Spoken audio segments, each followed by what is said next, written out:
Bonjour, dans cette vidéo, je vais vous présenter les apprentissages réalisés dans le module 1 du cours. Dans ce module, j'ai essentiellement appris l'interface Google Documents. J'ai aussi appris les concepts de communauté d'apprentissage, notamment les origines, le but, les conditions pour réaliser les communautés d'apprentissage. J'ai aussi enfin appris à utiliser Lino, notamment son interface Lino. Alors, pour en première partie, je vais commencer par l'interface Google Documents. Google Documents, avant, je l'ai utilisé, avant ce cours, comme invité, lorsque j'étais moniteur de langue. J'ai travaillé avec un conseiller pédagogique qui me mettait des documents sur Google Documents et moi je les utilisais. Mais cette fois-ci, c'est moi qui a appris à produire des documents dans Google Doc. Alors, qu'est-ce que j'ai appris spécifiquement? Comment produire, comment générer une table de matière. Alors, voici ici la table de matière que j'ai produite. On peut voir le titre, travail pratique 1, introduction, origine, but, condition, voilà, ainsi de suite. Donc, ça a été quelque chose de nouveau. Ensuite, comment afficher un chat? Donc, avec un espace document, on peut ajouter des commentaires ici. Ensuite, il y a aussi comment ajouter des images, insérer, n'est-ce pas, des images. Ici, des liens, des graphiques, des tableaux. Mais dans mon cas, ce sont des images que j'ai insérées.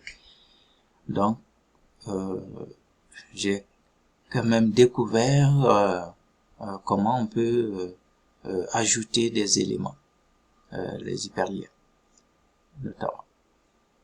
Ici, voilà, comment on peut mettre en forme notre texte en italique, en gras, produire, insérer un tableau. Donc, vraiment, c'est ma première fois de produire un document dans Google Drive, à le partager aussi avec d'autres personnes, notamment dans ce cas précis, je l'ai partagé avec ma prof Françoise Breton. Donc, et dans ce module, j'ai appris aussi le concept de communauté d'apprentissage. J'ai fait une synthèse de lecture sur ces communautés d'apprentissage. Et dans ce où notamment j'ai appris l'origine. Les communautés d'apprentissage sont cette notion, ce concept est récent. Donc j'ai appris aussi que ces communautés d'apprentissage, la notion, l'idée de communauté d'apprentissage est apparue avec dans les années 1978, notamment avec Vygotsky, qui en avait utilisé dans ses travaux sur les théories socioculturelles du développement. Donc, j'ai appris les origines, j'ai appris aussi le but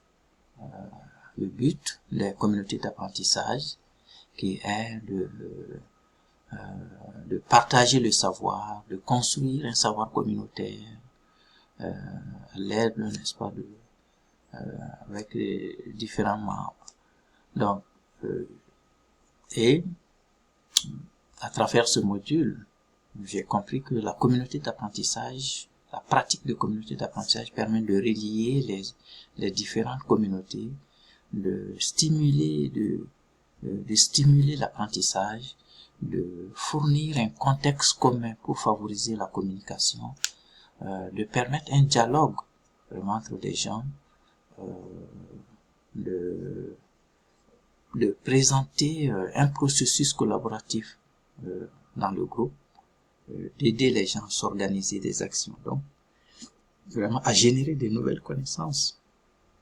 Et j'en ai fait l'expérience dans l'INO. Donc, concernant toujours la notion de communauté d'apprentissage, j'ai compris aussi que il y a des conditions qu'il faut respecter. Notamment, il faut avoir une vision globale, il faut avoir une volonté commune. Ça nécessite du temps pour, n'est-ce pas, les réaliser. Et il y a des attitudes qu'on doit développer, qu'on doit avoir pour la réussite d'une communauté d'apprentissage, notamment l'honnêteté, la responsabilité, la solidarité, l'attention, oui, l'attention qu'on a pour, n'est-ce pas, les autres, l'ouverture, le dialogue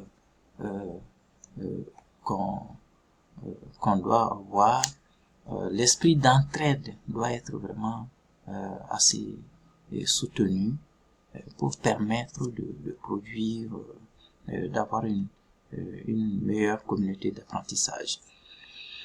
Voilà en gros ce que j'ai appris dans cette première partie avec Google Doc et le concept de communauté d'apprentissage. Donc, je vais poursuivre avec l'INO. Qu'est-ce que j'ai appris? D'abord, l'INO, je ne savais pas. Je savais rien de l'INO avant ce cours. Maintenant, avec l'INO, j'ai appris à insérer des captures d'écran. Bien avant ce travail, je me suis inscrit sur Facebook dans un groupe nommé les TIC en éducation. J'ai tout de suite été accepté et j'ai découvert beaucoup d'articles de livres de référence sur l'éthique en éducation, des outils pour élaborer des outils pour élaborer des vidéos, pour monter des vidéos, pour monter des projets éducatifs, l'agenda, le planificateur pour les activités à l'école. Alors, beaucoup de réponses, n'est-ce pas, qu'on peut avoir, qu'on se pose dans le cadre de notre profession.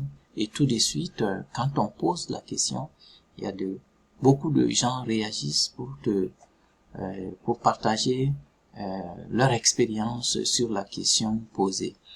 J'ai notamment, par exemple, demandé si quelqu'un pouvait m'indiquer des références pour l'éthique en éducation. Ben, j'en ai eu une panoplie tout de suite. Et je me suis senti vraiment intégré dans un groupe où des gens partagent une passion, n'est-ce pas, on te le transmet, même cette passion. Donc, quand j'ai fini pendant 2 semaines, j'ai observé les mouvements, le partage qui se passe dans mon groupe, l'éthique en éducation. Alors, j'ai interagi avec des gens pour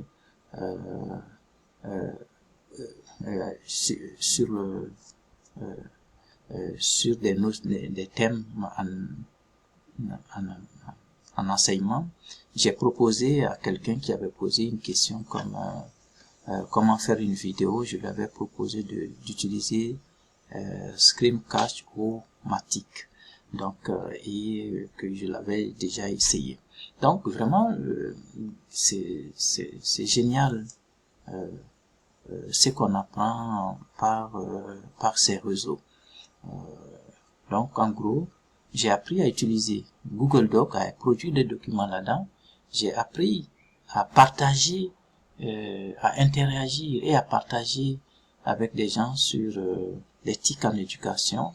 Et j'ai aussi appris à utiliser Lino, où je peux insérer des images, produire des textes.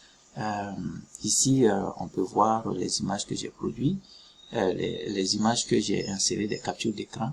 Ici, on peut prendre on peut écrire à partir, n'est-ce pas, de ces éléments. Donc, ça a été enrichissant pour moi.